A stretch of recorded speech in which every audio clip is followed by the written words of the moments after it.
My name is Margaret Wilson, and at 68 years old, I never imagined I'd be sitting at my kitchen table listening to a plumber's shocked voice echo from my basement. "Mrs. Wilson, you need to come down here right now." Just hours earlier, I'd called him for a routine water heater issue, grateful my 3 successful children were too busy to help this time. The plumber emerged, pale-faced, whispering, "Ma'am, I don't know how to tell you this, but there's something behind your water heater that I think you should see." Following him downstairs, I discovered the hidden compartment that shattered everything I believed about my perfect family. Before I continue my story, I'd love to know where you're watching from today. The day I found what my children were hiding changed my entire world, and sharing this journey hasn't been easy. If this resonates with you already, please hit that like button to let me know I'm not alone, and subscribe to hear more stories about family secrets and finding strength when those closest to you betray your trust. Now, let me take you back to before my perfect family facade crumbled. For most of my adult life, I prided myself on having what everyone called the perfect family. My husband Robert and I raised 3 beautiful children who grew into successful adults with impressive careers. When Robert died suddenly of a heart attack 7 years ago, I was devastated, but comforted by how our children rallied around me. At least, that's what I thought was happening. My oldest, Jessica, is 42 and a corporate lawyer at a prestigious firm in the city. She married her college sweetheart, David, and they have 2 children, Emma and Jacob, both teenagers now. Jessica always had a sharp mind and an even sharper tongue. As a child, she could argue her way out of any punishment, which served her well in her career, but sometimes made family gatherings tense when she didn't get her way. Michael, my middle child at 39, followed in his father's footsteps to become a financial advisor. After his divorce 3 years ago, he threw himself into his work, becoming what you might call a workaholic. He'd always make an appearance at family gatherings, but would spend most of the time checking his phone or talking about his latest investment opportunity. My youngest, Emily, is 36 and a pediatrician married to Thomas, a wealthy orthopedic surgeon. They live in an exclusive neighborhood and drive matching luxury cars. Emily was always my sensitive child, the one who would cry when she saw a hurt animal or when her siblings were upset. She turned that compassion into a medical career, though lately I noticed her compassion seemed reserved for her patients rather than her aging mother. Every month, we gathered at my house for Sunday dinner, a tradition Robert had started when the children were young. "Family comes first," he always said. "No matter how busy you are, you make time for family." After he died, I insisted we continue the tradition, and the children complied, though I noticed they were increasingly looking at their watches or making excuses to leave early. I lived in the same 2-story colonial house Robert and I bought when Jessica was a baby. It was too big for just me, but it was paid off, and I couldn't bear to part with the home where we raised our family. Plus, it had plenty of room when the grandchildren came to visit, though those visits became increasingly rare as they got older. The basement had always been Robert's domain. He had a workshop down there where he'd spend hours tinkering with projects. After he died, I rarely went down there except to do laundry. The water heater was tucked away in a corner behind his old workbench, and I never paid it much attention until it started making strange noises and leaking slightly. Looking back, I should have noticed the subtle changes in my children's behavior over the past few years. They became increasingly secretive, often huddling together in the kitchen during family gatherings, their conversations stopping abruptly when I entered the room. They discouraged me from going into the basement, offering to do my laundry or check on things downstairs. "Mom, at your age, those stairs are dangerous," Jessica would say. "Let me take care of that for you." They suddenly became interested in household maintenance tasks they'd previously avoided. Michael insisted on updating my filing system for household documents, removing papers to organize them but never quite returning everything. Emily began suggesting I might be more comfortable in a smaller place, perhaps a nice assisted living community where I wouldn't have to worry about home repairs. I dismissed my concerns as empty nest syndrome or my own insecurity about aging. After all, these were my children, the ones I'd raised with values of honesty and integrity. Robert and I had sacrificed so much to give them opportunities, taking second jobs to pay for private schools, delaying our retirement to help with college tuition, co-signing for their first homes. They'd turned into successful adults with their own lives. It was natural they'd have less time for their aging mother. When the water heater started acting up, I called a local plumber recommended by my neighbor. When I mentioned it to the children during our monthly dinner, I noticed an unusual reaction. Jessica immediately offered to handle it, saying she knew someone better. Michael suggested it might be time to sell the house, rather than continue putting money into repairs. Emily exchanged glances with her siblings in a way that made me uncomfortable. "I can manage calling a plumber myself," I insisted, and for once, I didn't back down despite their protests. Something about their reaction seemed off, and my mother's intuition, though rusty, was sending warning signals. Still, I never imagined what that simple decision would uncover. The day the plumber arrived was unseasonably warm for October. He was a middle-aged man named Frank, with kind eyes and calloused hands, who reminded me a bit of Robert. He listened patiently as I described the problems with the water heater, then followed me down to the basement. "I don't come down here much anymore," I explained as we navigated the narrow stairs. "My husband used to take care of all this before he passed." "I understand, ma'am," Frank said. "These old water heaters can be temperamental. Let me take a look." The basement was musty and dim, with Robert's tools still hanging on pegboards and boxes of holiday decorations stacked in corners. Frank made his way to the water heater tucked in the back corner behind Robert's workbench. I remained by the stairs, not wanting to hover. After about 15 minutes of clanking and muttering, I heard a puzzled, "Huh," followed by silence. Then came the words that would change everything. "Mrs. Wilson, you need to come down here right now." Something in his tone made my heart race. I made my way across the concrete floor to where Frank was kneeling beside the water heater. He'd moved it slightly away from the wall, revealing what looked like a panel that didn't match the rest of the wall. "I noticed this panel seemed newer than the rest of the wall," Frank explained, pointing to the edges. "And it's been disturbed recently. See these scuff marks?" When I pressed on it, I realized it's not attached to the studs like it should be. It's been made to be removable. With gentle pressure, the panel came loose, revealing a cavity behind it. Inside was a plastic storage container and several manila envelopes. "I wasn't snooping, ma'am," Frank said apologetically. "But when I saw your name on those documents, I thought you should know." With trembling hands, I reached for the nearest envelope. Inside were bank statements for accounts I'd never seen before, all in my name but with signatures that weren't mine. Another envelope contained what appeared to be a power of attorney document with my forged signature. The storage container held jewelry. I'd thought I'd misplaced my mother's pearl necklace, the diamond earrings Robert gave me for our 30th anniversary, his collection of vintage watches. My vision blurred as I pulled out document after document, a revised will I'd never signed that left everything to my children in ways completely different from what Robert and I had planned. Mortgage paperwork for a second mortgage on my fully paid home. Transfer paperwork for Robert's life insurance policy. Photos of my children meeting with people I didn't recognize in settings that looked like lawyers' offices. The most recent documents were dated just 2 weeks ago. This wasn't a one-time theft. This was a systematic, years-long scheme. Frank shifted uncomfortably beside me. "Mrs. Wilson, I can step outside if you need a moment." I couldn't find words. My children, my own flesh and blood, had been stealing from me, forging my signature, planning to take everything Robert and I had worked for our entire lives. "Actually," I said, my voice sounding foreign to my own ears, "would you mind taking some photos of how you found this? And maybe serving as a witness to what's here? I may need that later." Frank nodded solemnly. "Of course.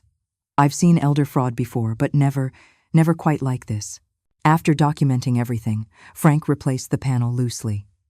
"I'll fix your water heater, Mrs. Wilson, but you might want to leave this accessible for now. You may need to show others." When he left an hour later, I sat alone at my kitchen table, the evidence spread before me, trying to understand how my children could do this. The shock was giving way to something else, a slow-burning anger and determination. They had underestimated their mother. Robert always said I had a spine of steel when pushed too far. My children were about to discover just how right their father had been. After Frank left, I spent hours examining every document, fighting through tears and waves of nausea. The scope of my children's betrayal became clearer with each paper I reviewed. This wasn't a misunderstanding or a single moment of weakness. This was calculated, coordinated, and cold-blooded.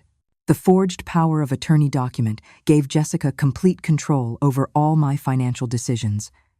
It was dated 3 years ago, not long after Robert died, when I was still deep in grief. I remembered Jessica offering to help with paperwork then, claiming she wanted to take the burden off during my mourning period. I'd signed several documents she'd prepared, but certainly not this. Bank statements showed systematic withdrawals from accounts that bore my name, but that I'd never opened. Nearly $300,000 had been siphoned from my savings over the past 3 years through these accounts. Michael, with his financial expertise, had created a complex web of transfers that would be difficult for anyone without his training to detect. The second mortgage on my home, my fully paid-for home, was for $250,000. The money had been distributed to accounts I didn't recognize. The loan officer's name on the paperwork was someone Michael had mentioned as a golf buddy. Robert's life insurance policy, which should have paid out to me, had somehow been redirected to a trust I knew nothing about. That was another $250,000 gone. All told, they had stolen nearly $800,000, not including the jewelry and other valuables. Among the papers were printouts of text messages between my 3 children. Jessica, Mom's asking about the bank statement again. Distract her with grandkid photos. Michael, handled. Told her it was a marketing letter. She bought it. Emily, how much longer until we can move her? The house would sell for 900 kelvins in this market. My hands shook so badly I had to set the papers down. I'd taught these children to say please and thank you, to tell the truth, to look after each other. When had they become these people I didn't recognize? How had I missed this complete moral failure? I found myself slipping into detective mode, a strange calm replacing my initial shock. Robert always approached problems methodically. Measure twice, cut once, he'd say. I needed more information before confronting them. From my bedroom, I called my bank, using my cell phone rather than the landline in the kitchen. I spoke with a manager, explaining I was concerned about potential fraud. The verification process was humiliating. They initially seemed suspicious of me, not my children. Finally, after answering numerous security questions, the manager confirmed my fears. There were indeed unauthorized accounts in my name, and numerous transactions I hadn't approved. Mrs. Wilson, I strongly recommend you come into the branch to sort this out, the manager said. This appears to be a case of identity theft and elder fraud. Elder fraud. The words stung. I was a victim, yes, but hearing it categorized made it more real and somehow more shameful. How had I not seen this coming? I needed help, but I had to be careful who I trusted. My children had likely been monitoring my calls and visitors. Who could I turn to that they wouldn't suspect? Judith Peterson had been my friend since our children were in elementary school together. She'd worked as a legal secretary for 40 years before retiring. More importantly, my children knew we'd drifted apart after Robert died. I'd pushed away many friends during that dark time. They wouldn't suspect I'd reach out to her. I texted her, Judith, I need to meet privately. It's urgent. Can you meet me at the Bluebird Cafe tomorrow at 10? Please don't mention this to anyone. Her response came quickly. Of course. Are you okay? I wasn't sure how to answer that. Not really, I finally replied. I'll explain tomorrow. That night, I barely slept. I kept the bedroom door locked, something I'd never done before in my own home. Every creak made me start. Would my children somehow know I'd discovered their scheme? What would they do if they realized their carefully constructed plan was falling apart? I thought of confronting them immediately, but remembered Robert's advice about making decisions in anger. Sleep on it, he'd say. The right answer will still be there in the morning. Morning came after a fitful night. I carefully replaced all the documents in the hidden compartment and got ready to meet Judith, my mind working overtime on what step to take next. One thing was certain, I would not be their victim any longer. You know that feeling when you discover someone you trust completely has been lying to your face? That awful moment when your stomach drops and you realize you've been played for a fool? I was living in that feeling, drowning in it. But beneath the hurt and betrayal, something else was building. Determination. I needed allies to help me face what was coming. If you've ever had to pick up the pieces after a devastating betrayal, you know the courage it takes to fight back. Drop a like if you've been there, or if you're standing with me in spirit. This journey only gets more intense from here, and I'd appreciate your support as I share how deep this family conspiracy really went. The Bluebird Cafe was busy enough for privacy, but quiet enough for conversation. Judith arrived right on time, her familiar face lined with concern when she spotted me in the corner booth. We ordered coffee, and after the server left, I slid a folder across the table. "Before I explain, I need you to look at these," I said. Judith opened the folder and began reviewing the documents with the trained eye of someone who'd spent decades working with legal paperwork. Her expression shifted from curiosity to shock to outrage. "Margaret, this is..." She trailed off, shaking her head. "Elder fraud," I finished for her. "At least, that's what the bank called it." Judith removed her reading glasses. "This is a lot more than simple fraud. This is a systematic conspiracy, and these signatures, these weren't amateur forgeries. Jessica has access to a document scanner at her law firm," I said quietly. "She helped me with paperwork after Robert died. She would have had copies of my legitimate signatures." Judith continued examining the documents, her legal training evident in her methodical approach. "The power of attorney has Jessica's firm's formatting all over it, though I notice it's not on their letterhead. Michael's financial expertise is clear in how these accounts were structured, designed to be complex enough to confuse anyone without his training." She paused at a medical form. "And this is truly disturbing." It was a medical assessment I'd never undergone, with Emily's colleague as the signing physician, suggesting I was showing signs of cognitive decline. "They were building a case to have me declared incompetent," I said, the words burning in my throat. Judith nodded grimly. "And once they did that, with Jessica holding power of attorney, they could control everything. Your money, your property, your care, everything." She pulled out nursing home brochures with notes in Emily's handwriting. "Adequate but not expensive, and accepts Medicare patients, and most chillingly, far enough away that visits can be limited." "They were planning to put me away and sell my house," I said, the reality of it still not fully sinking in. "Within months, from the looks of this timeline," Judith confirmed, pointing to dates jotted on one of the brochures. As we continued through the documents, a clearer picture emerged of not just what my children had done, but why. Financial records revealed Jessica had significant gambling debts her salary couldn't cover. Michael had made several failed high-risk investments and, most shockingly, appeared to be supporting a second family in a neighboring state. Emily and Thomas, despite their apparent wealth, were facing a massive medical malpractice lawsuit that their insurance wouldn't fully cover. "They needed money, and I was their ATM," I said bitterly. "It's worse than that," Judith said. "This level of planning suggests they've been manipulating every aspect of your life. These notes show they've been isolating you from friends, controlling who you talk to." I thought back to how they discouraged me from maintaining friendships after Robert died. "Mom needs to focus on healing," they'd told my friends. "Too much social activity is overwhelming her."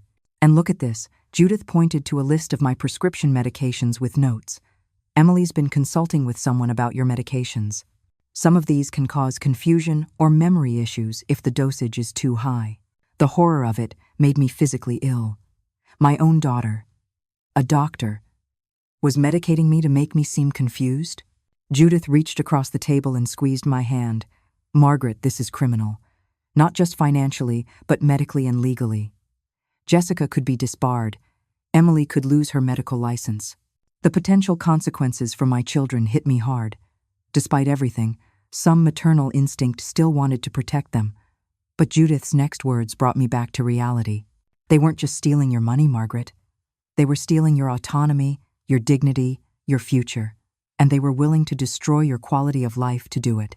I remembered family gatherings where they'd talk over me, exchange knowing glances when I'd forget a minor detail, subtly undermine me in front of others. "Mom's getting so forgetful," they'd say with fake concern, after hiding my keys or moving my belongings.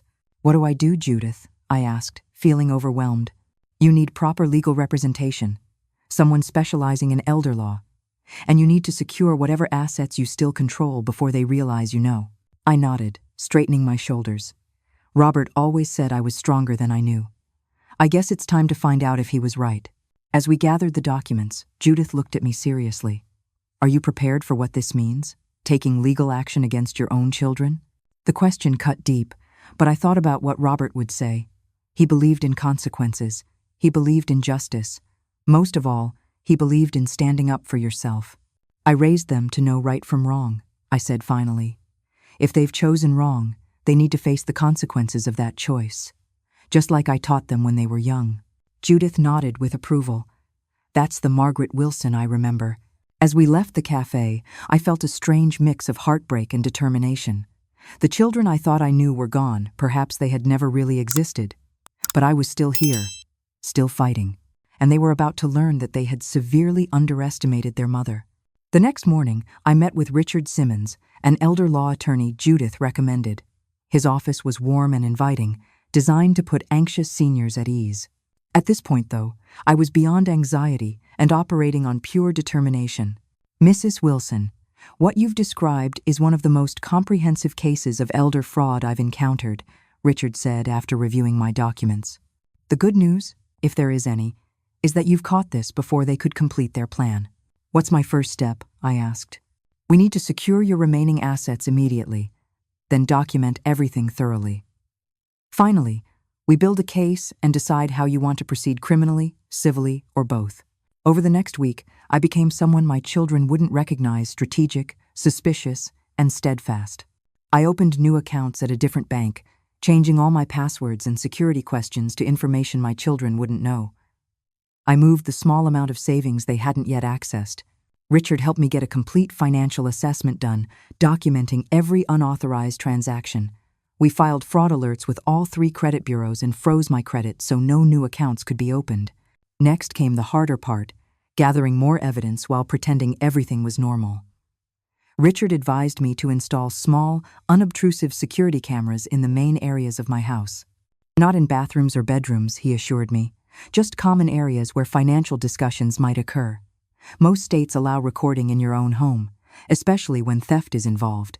I ordered cameras that looked like ordinary household items: a clock radio, a picture frame, a smoke detector. I placed them strategically around the house, particularly in areas where my children tended to gather when they visited. Richard also suggested I begin subtly questioning my children about finances to get reactions on record. Don't accuse them directly, he cautioned. Just ask innocent questions that might prompt revealing responses. When Jessica called midweek, I casually mentioned I was thinking about updating my will. The slight pause before she responded was telling. "Mom, you don't need to worry about that right now," she said smoothly. "I can handle it when the time comes." Well, I was going through some papers in the basement and couldn't find my current will, I said, testing her. Another pause. "You shouldn't be climbing those basement stairs, Mom. What were you doing down there?" "Just looking for some of your father's old photos," I lied. "But I noticed some of my important papers seemed to be missing." "You probably just misplaced them," she said dismissively. "Your filing system is a mess. Remember last month when you couldn't find your property tax bill and it was in with your recipes? That had never happened, but it was exactly the kind of story my children had been creating false anecdotes about my supposed confusion that they would repeat to each other and eventually to doctors or lawyers if needed." "You're probably right," I said, pretending to sound confused and grateful. "I don't know why I get so mixed up these days." "It's normal at your age, Mom," Jessica said, her voice dripping with fake sympathy. "That's why we worry about you living alone in that big house." Similar conversations with Michael and Emily yielded equally disturbing results.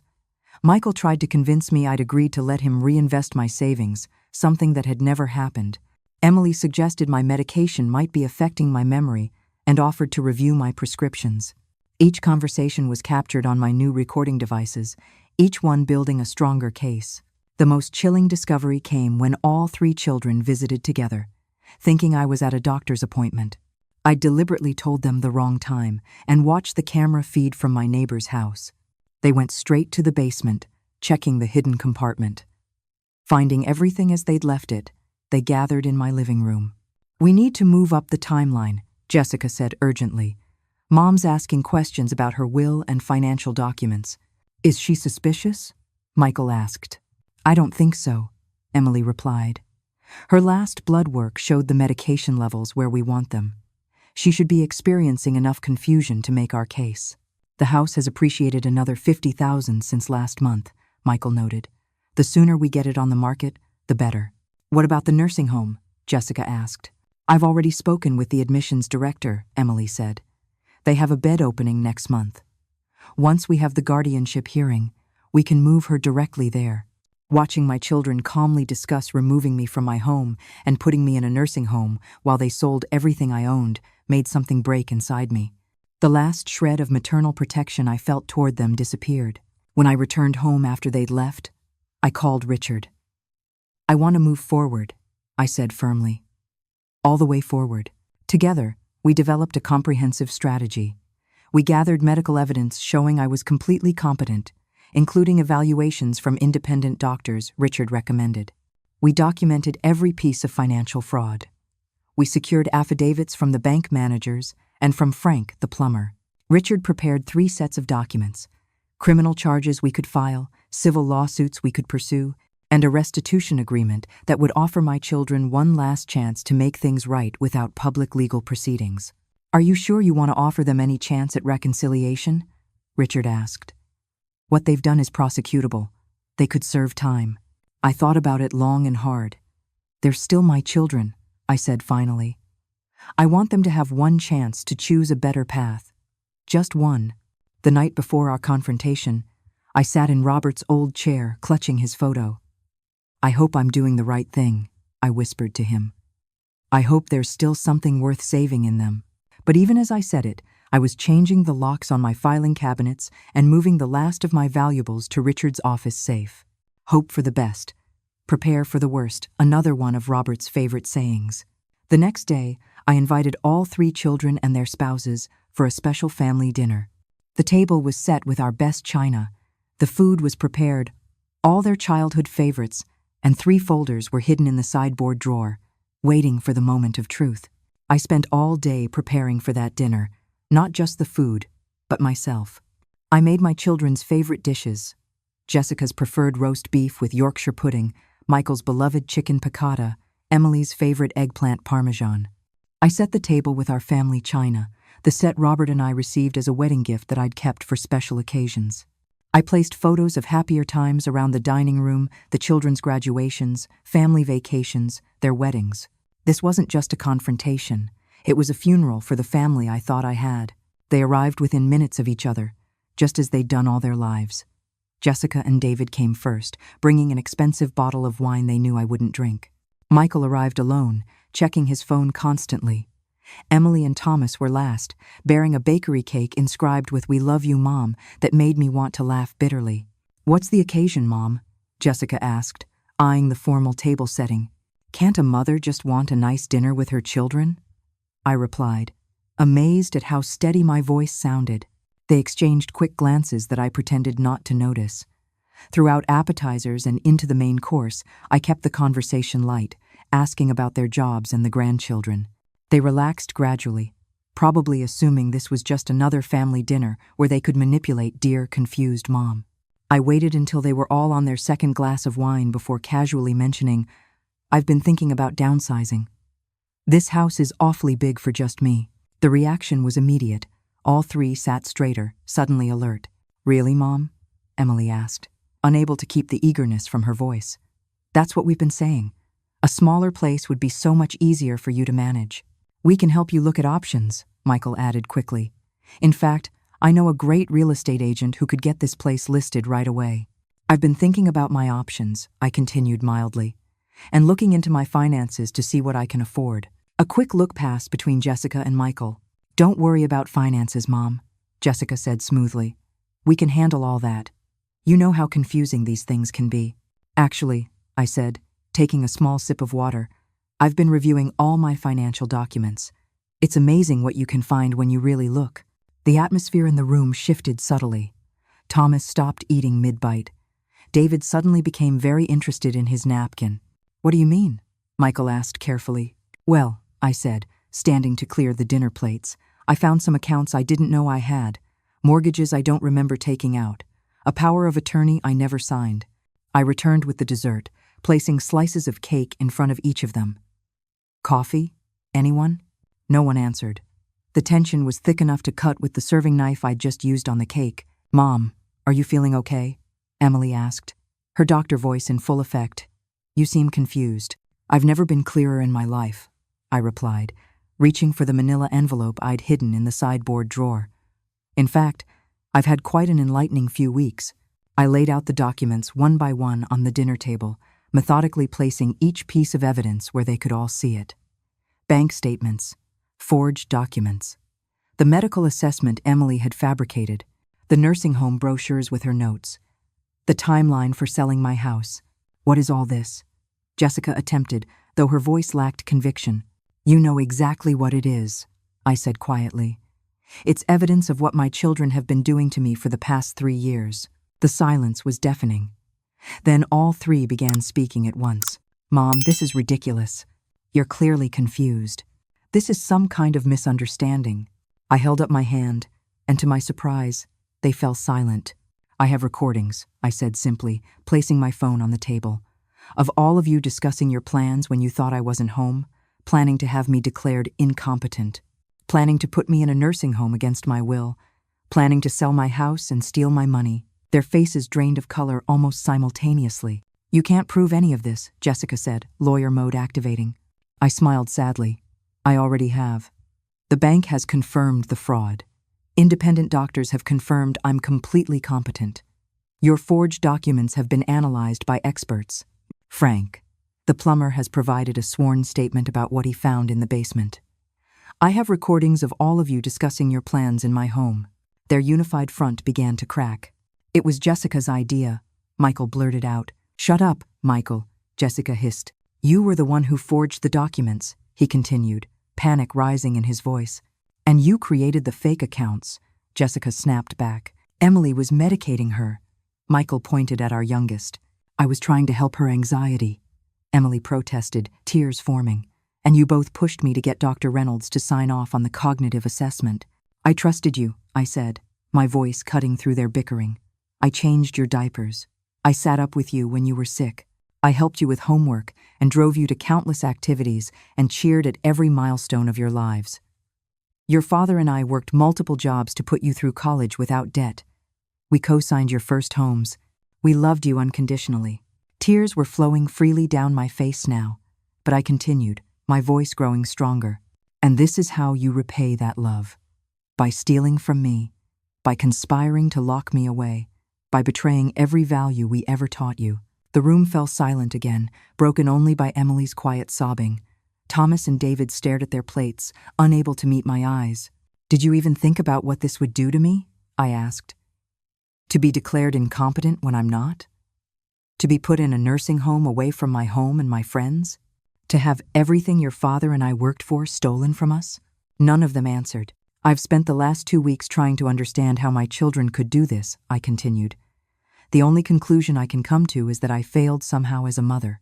I failed to teach you empathy, integrity, and basic human decency. Mom, we were trying to help. Emily started. No, I cut her off firmly. Don't you dare try to pretend this was for my benefit. This was about money. Your gambling debts, Jessica. Your failed investments and your secret second family, Michael. Your malpractice lawsuit, Emily. Did you think I wouldn't find out about those too? Their shocked expressions confirmed they had no idea how thorough my investigation had been. So what happens now? Jessica asked, her legal mind already calculating defense strategies. I reached for the 3 folders I had prepared. You have options. I placed one folder in the center of the table. Option 1. I press criminal charges for fraud, forgery, conspiracy, and elder abuse. My attorney believes you would all face significant jail time, loss of professional licenses, and public disgrace. I place the second folder beside it. Option 2. I file civil lawsuits against each of you for the full amount stolen plus punitive damages. You'd likely avoid jail, but would be financially ruined and still face professional consequences. Finally, I place the third folder down. Option 3. You sign these restitution agreements, legally binding you to repay every cent you've stolen, with interest. You agree to family counseling. You accept the boundaries I'll be establishing. And maybe, over time, we find a way to rebuild some kind of relationship. And if we refuse? Jessica asked coldly. Then I choose option 1. And you can explain to your children why their mother is in prison and their grandmother pressed charges. You wouldn't, she challenged. I met her gaze steadily. The papers are already prepared. My attorney is waiting for my call. Try me, Jessica. The facade crumbled then. Jessica's practiced courtroom confidence gave way to panic. Michael put his head in his hands. Emily's quiet sobs became heaving cries. You have until tomorrow, at noon, to decide, I said, standing up. "I suggest you discuss it and choose wisely. Now, I'd like you all to leave my house. I've changed the locks, so don't bother trying to come back without my permission." One by one, they gathered their things and left, their spouses following silently behind. No one hugged me, no one apologized. They simply filed out like strangers, which, I supposed, they had become. When the door closed behind Emily, the last to leave, I sank onto the stairs and finally allowed myself to fully feel the magnitude of what had just happened. The house that had once echoed with children's laughter now felt empty in a new and terrible way. I had confronted my children with the truth, and now I had to live with the consequences, whatever they might be. The house felt eerily quiet that night after everyone left. I couldn't bring myself to clear the table, those half-eaten slices of cake, a sad testament to the family dinner that had imploded. I slept fitfully, jolting awake at every creak and groan of the old house, wondering if one of my children might try to return and destroy evidence. By morning, the emotional numbness had worn off, leaving raw grief in its place. I moved through the house like a ghost, touching photographs, remembering birthdays and Christmases that now felt like scenes from someone else's life. Had those happy moments been real? Or had my children always harbored this capacity for cruelty? Richard called around 10. "Any word from them?" "Nothing yet," I replied. "They have until noon. Do you need me to come over when they arrive?" I considered it but shook my head, though he couldn't see it. "No. I need to do this part alone. But stay by your phone." At 11:45, Jessica's car pulled into the driveway. She sat there for several minutes before finally coming to the door. Her eyes were red-rimmed, her usually impeccable appearance slightly disheveled. I let her in without a word and led her to the living room. "The others aren't coming?"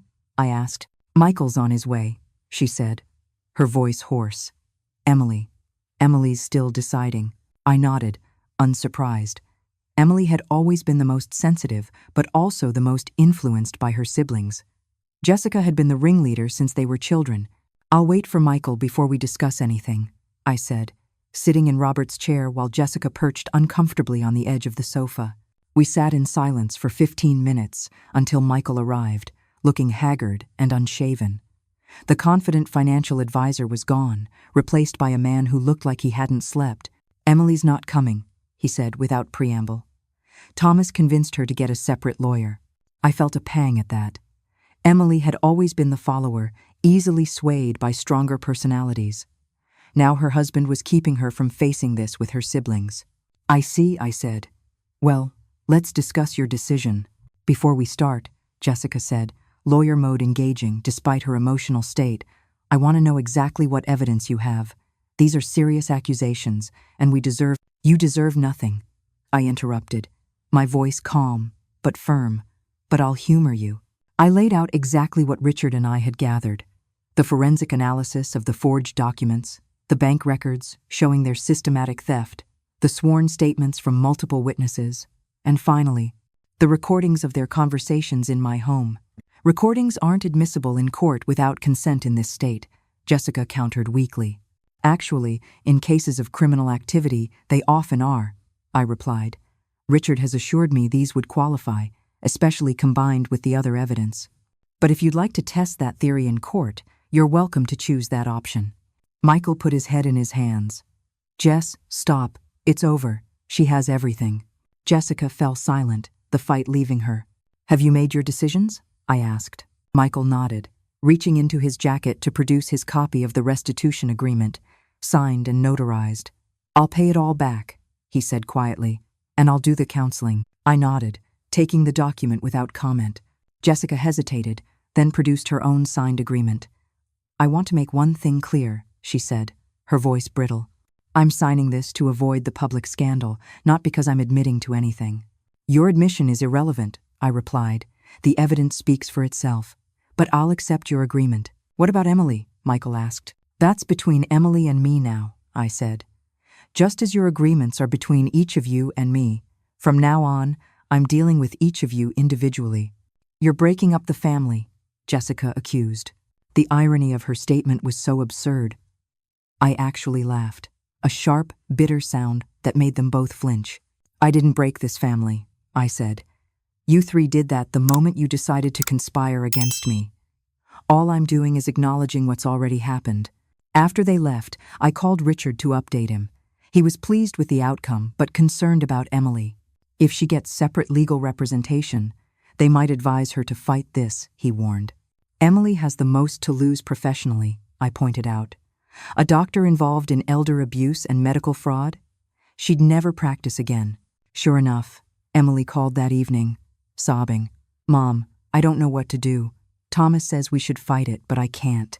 I can't handle a trial, the publicity, the medical board investigation. Then sign the agreement, Emily, I said, keeping my voice gentle despite everything. It's the only way forward that doesn't end with you losing your medical license. Thomas is so angry, she whimpered. He says I'm betraying him. And what would you call what you did to me? I asked quietly. There was a long silence before she whispered, I'm so sorry, Mom. It was the first actual apology any of them had offered. It didn't erase what had happened, but it was something. Bring the signed agreement tomorrow, I said. We'll talk more then.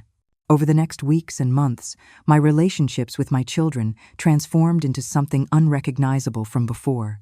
Jessica remained coldly legal, sending her monthly restitution payments through her attorney with no personal contact.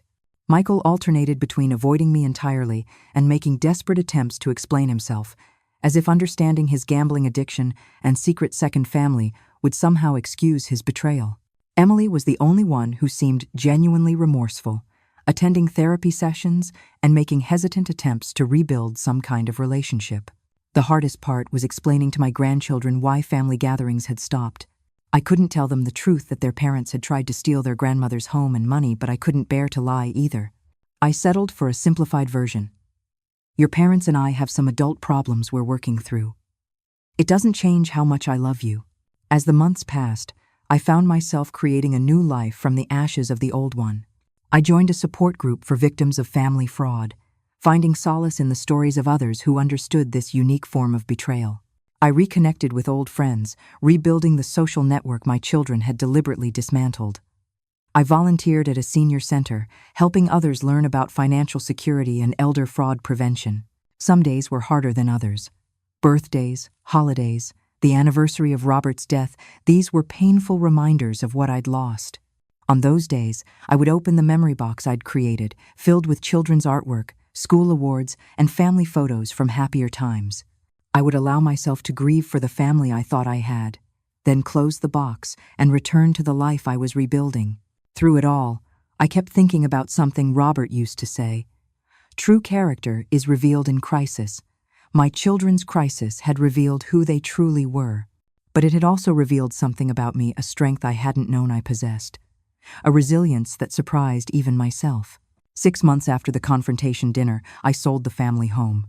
It wasn't a decision made from financial necessity. The restitution payments were steadily rebuilding my savings, but from a need for a fresh start. The house held too many memories, both beautiful and painful. Every room echoed with children's laughter from decades past, but also with the recent betrayal that had shattered our family. I found a lovely single-story home in a community for active seniors, with just enough space for me and occasional visitors, should any ever come.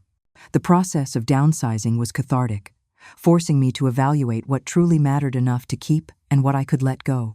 Robert's things were the hardest to sort through, but I kept his favorite sweater, his watch, and the love letters he'd written me during our courtship. These were the treasures no one could take from me. My relationships with each child had taken distinctly different paths in the months following our confrontation. Jessica remained the most resistant to accepting responsibility. Her restitution checks arrived precisely on the first of each month, accompanied by formal letters from her attorney, rather than any personal note.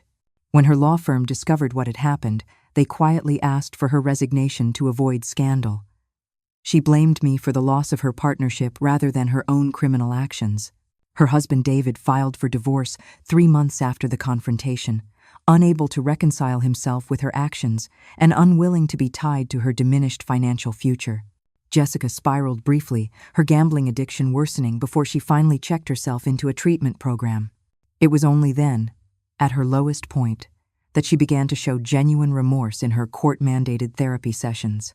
Michael had fled the state initially, disappearing for several weeks before returning, haggard and humbled. His second family had abandoned him when the money stopped flowing, revealing the shallowness of those relationships. His financial firm fired him after learning of the fraud, making him essentially unemployable in his field. He found work at a local retail store, a profound step down from his corner office and expense account.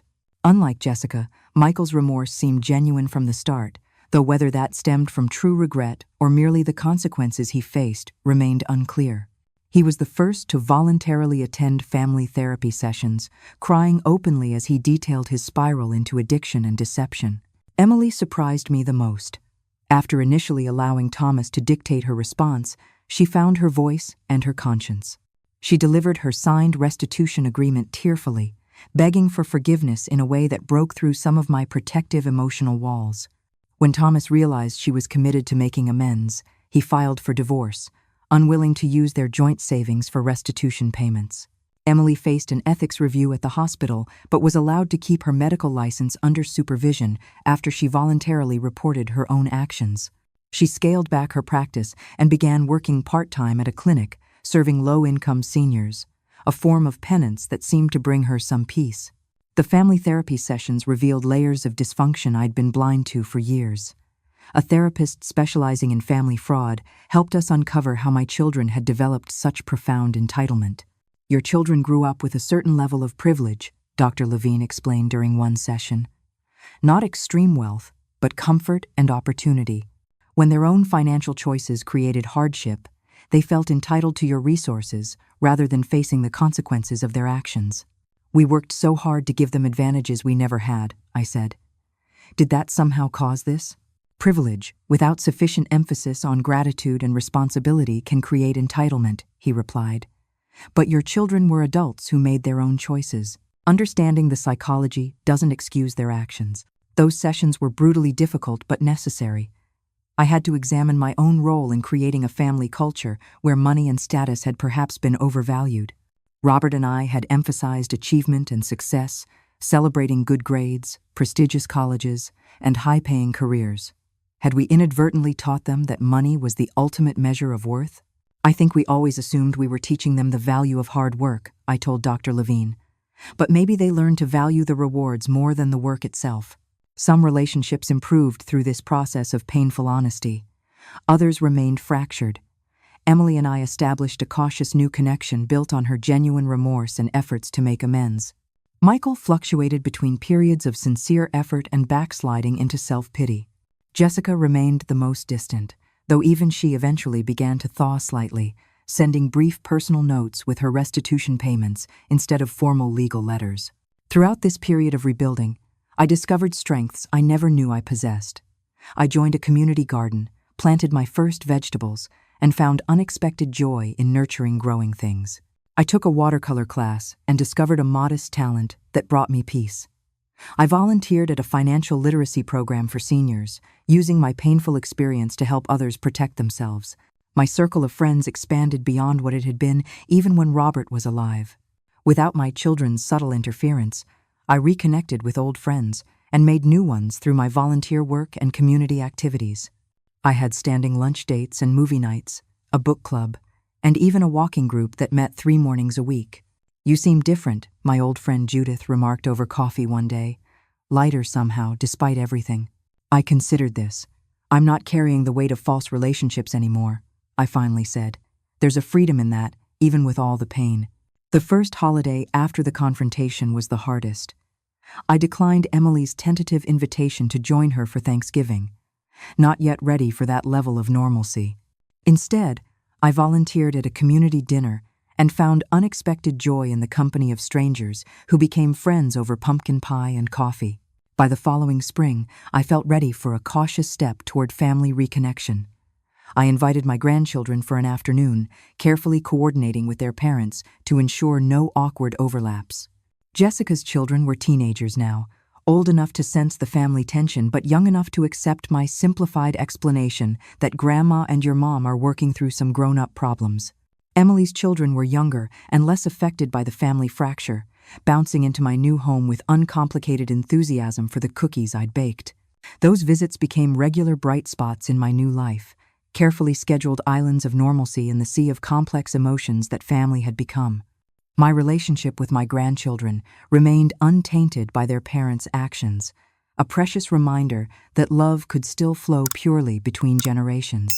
As the one-year mark of the confrontation approached, I realized I had crossed an invisible threshold from surviving to living again. The pain hadn't disappeared, but it had transformed into something I could carry without being crushed by its weight. I had built a life that was different from what I had imagined my senior years would be, but it was authentically mine chosen rather than inherited, intentional rather than assumed.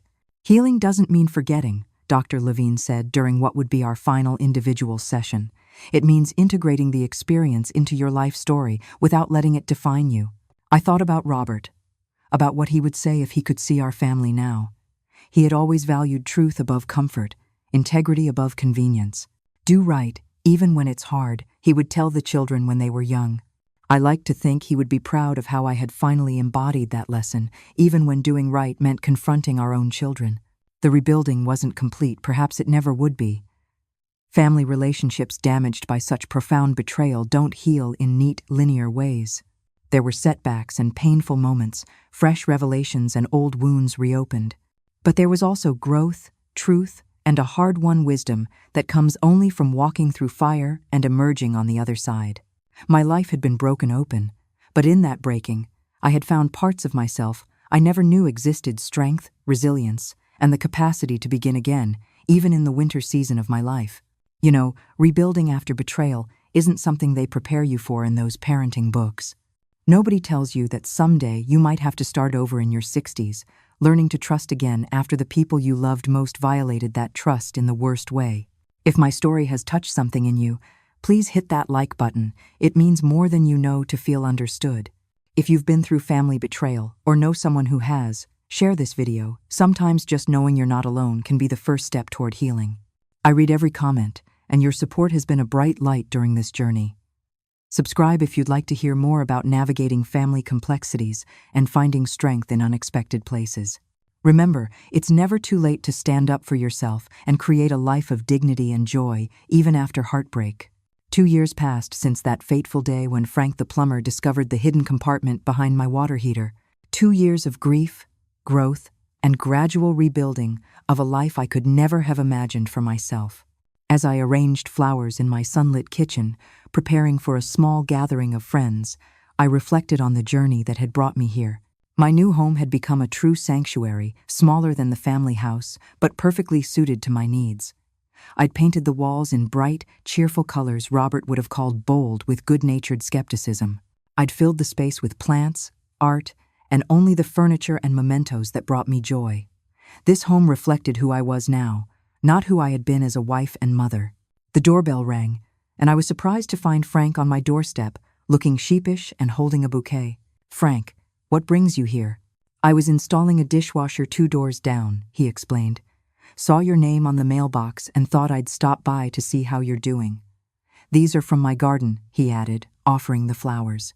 I invited him in for coffee, touched by the thoughtfulness of this man who had unwittingly changed the course of my life. "I never properly thanked you," I said as we sat in my small but pleasant living room. "Your honesty that day.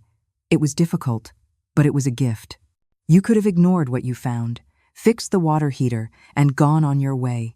Frank shook his head. "Couldn't have lived with myself.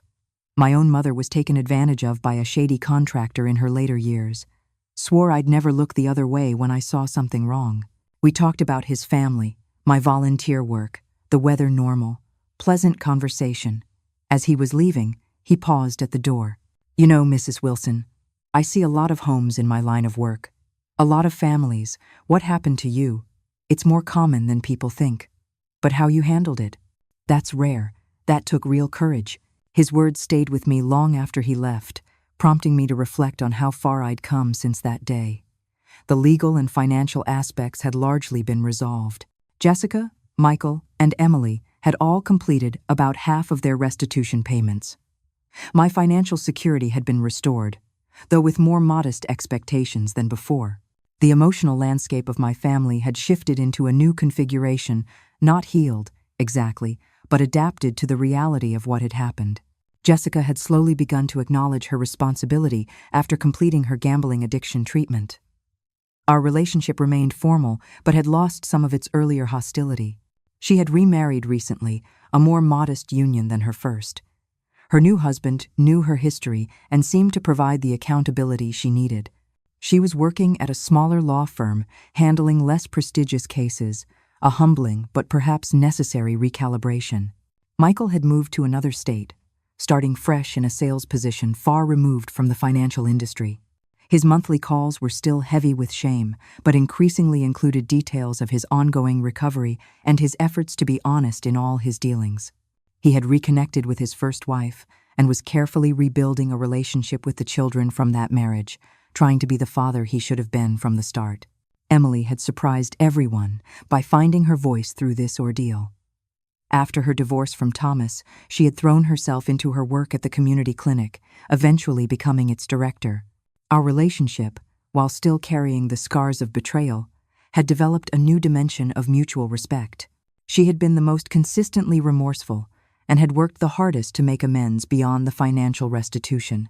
Last Christmas, she had arranged for all 3 of my grandchildren to visit together, a thoughtful gift that acknowledged my desire to maintain those relationships. My life outside of family had flourished in unexpected ways.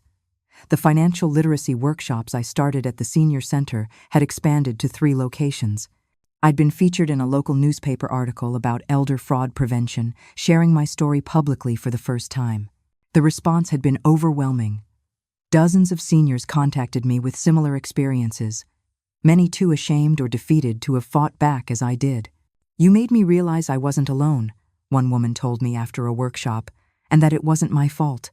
That had become my mission in this new chapter of life, helping others recognize and respond to family fraud, breaking through the shame and isolation that often allowed such abuse to continue unchecked. Dr. Levine had once told me that trauma either shrinks or expands our world. Some people pull in, becoming smaller and more fearful, he said. Others use it as a catalyst to grow beyond who they were before.